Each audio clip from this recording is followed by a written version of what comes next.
हरतालिका तीज व्रत कथा।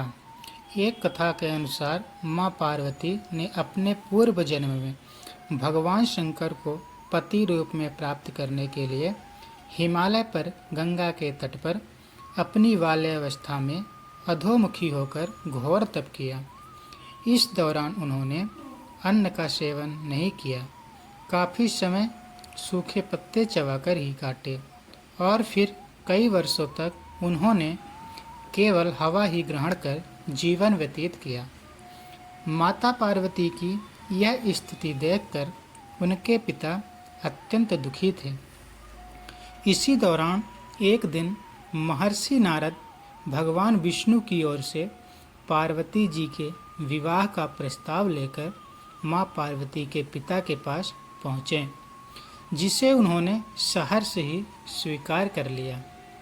पिता ने जब बेटी पार्वती को उनके विवाह की बात बतलाई तो वो बहुत दुखी हो गई और जोर जोर से विलाप करने लगी। फिर एक सखी के पूछने पर माता ने उसे बताया कि वो यह कठोर व्रत भगवान शिव को पति रूप में प्राप्त करने के लिए कर रहे हैं, जबकि उनके पिता उनका विवाह श्री विष्णु से कराना चाहते हैं। तब सहेली की सलाह पर माता पार्वती जी घने वन में चली गईं और वहां एक गुफा में जाकर भगवान शिव की आराधना में लीन हो गई।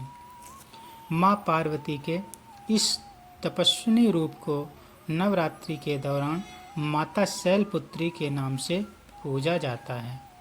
भाद्रपद शुक्ल तृतीया तिथि के हस्त नक्षत्र में माता पार्वती ने रेत से शिवलिंग का निर्माण किया और भोलेनाथ की स्तुति में लीन होकर रात्रि जागरण किया। तब माता के इस कठोर तपस्या से प्रसन्न होकर भगवान शिव ने उन्हें दर्शन दिए और इच्छानुसार उनको अपनी पत्नी के रूप में स्वीकार कर लिया। मान्यता है कि इस दिन जो महिलाएं विधि पूर्वक और पूर्ण निष्ठा से इस व्रत को करती हैं, वे अपने मन के अनुरूप पति को प्राप्त करती हैं।